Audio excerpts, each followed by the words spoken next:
Muita gente já se acostumou com o 3G.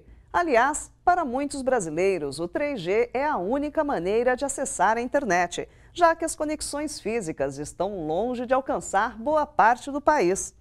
Mas o 3G está se aposentando. Aos poucos, ele está sendo substituído pelo 4G. No Brasil, não será diferente. Talvez demore um pouco mais, mas a evolução é inevitável. O problema é que, mesmo antes de nascer, o 4G brasileiro já se encontra no centro de algumas polêmicas. Conheça os detalhes. Dizem os mais otimistas que a partir de março do ano que vem já teremos a rede 4G definitivamente funcionando no Brasil. Será? Bom, o prazo coincide com o primeiro dos 3 grandes eventos esportivos que serão sediados no país nos próximos anos, a Copa das Confederações. Depois, em 2014, teremos a Copa do Mundo e em 2016, a Olimpíada do Rio de Janeiro. O 4G, banda larga para dispositivos móveis teoricamente no mínimo 20 vezes mais rápida que o 3G, é a tecnologia fundamental para o sucesso dessas oportunidades no Brasil. Se você usa o 3G hoje em dia, sabe que ele oferece velocidade máxima de 1 mega para sua navegação. Com o 4G, essa velocidade sobe para 20 mega. A principal discussão agora está em torno da faixa de radiofrequência adotada por aqui. Para entender, qualquer transmissão de rádio, televisão ou celular se propaga em ondas pelo ar, e cada tipo de transmissão ocupa um espaço determinado. Imagine que o espaço seja dividido em frequências. Só para ilustrar, imagine que cada frequência é uma avenida.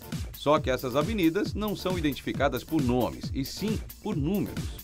Assim temos, por exemplo, a avenida dos 700 MHz, a avenida dos 2,1 GHz e a avenida dos 2,5 GHz. Na primeira avenida, dos 700 MHz, trafegam hoje os sinais da TV analógica. Na segunda, dos 2,1 GHz, transita hoje uma parte do 3G. E a avenida, ou a frequência, dos 2,5 GHz foi reservada para as futuras transmissões do 4G. O uso de 4G para 2,5 GHz vai ser um sucesso.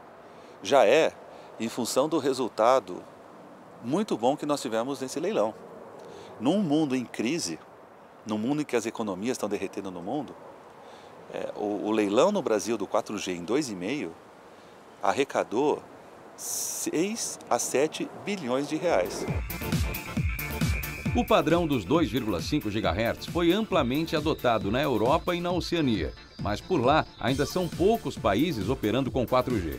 O que se discute agora é o uso da faixa dos 700 MHz, frequência amplamente adotada nos Estados Unidos, onde o 4G já é uma realidade.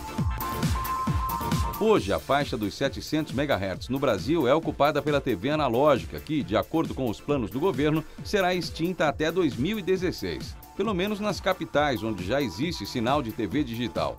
Por outro lado, a Associação Brasileira de Emissoras de Rádio e Televisão afirmou que a licitação da faixa de 700 MHz poderá prejudicar a maioria da população, uma vez que quase todos os domicílios do país contam com a TV aberta. Ou seja, está definitivamente instaurada uma disputa por essa faixa de frequência.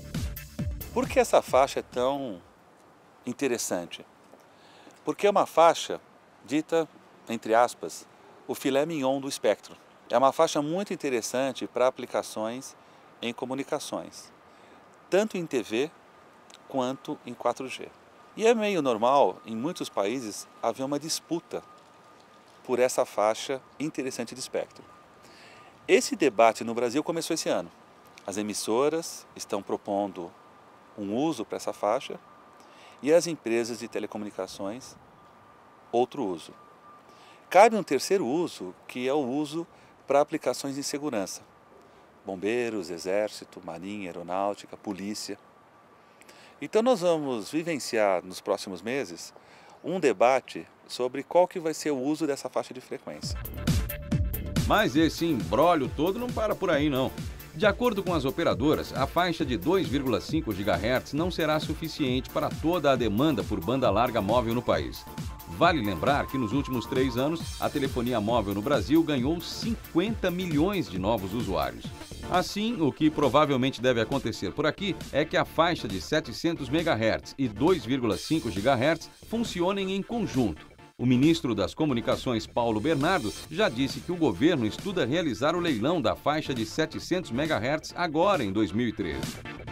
O que nós temos que preservar nesse debate é o bom senso, o que vai ser melhor para a sociedade brasileira. A tendência com o desligamento gradual da TV analógica é que o 4G no Brasil funcione simultaneamente nessas duas faixas de frequência, mas isso só a partir de 2016. Agora, atenção para os aparelhos, hein? Nos 3 primeiros anos, só funcionarão por aqui aqueles que, claro, operem na faixa dos 2,5 GHz. Mas não deve demorar para as fabricantes integrarem chipsets multibandas em seus aparelhos. O novo iPhone 5, por exemplo, já funciona em 5 frequências distintas. Infelizmente, a banda dos 2,5 GHz ainda não faz parte desta lista. Mas isso deve mudar, e um dos motivos para a mudança vem da China. Por lá, o 4G também opera na frequência brasileira. E, cá entre nós, nenhuma empresa seria maluca de ignorar mercados do tamanho do chinês ou brasileiro. Atualmente, o 4G opera em 25 frequências diferentes ao redor do mundo. Segundo especialistas da área, já há empresas fabricando chipsets que atendem todas essas frequências. Ou seja, independente da faixa de frequência adotada onde quer que seja, os aparelhos vão funcionar perfeitamente nos 4 cantos do mundo. Ou, pelo menos, é o que se espera. Para entender mais sobre a tecnologia 4G no Brasil e no mundo, acesse olhardigital.com.br. O time de repórteres do nosso site produziu uma série de matérias para responder às suas dúvidas, hein? Aproveite e veja também o teste que realizamos com o 4G nos Estados Unidos. É de deixar qualquer um de boca aberta, hein? Confira lá!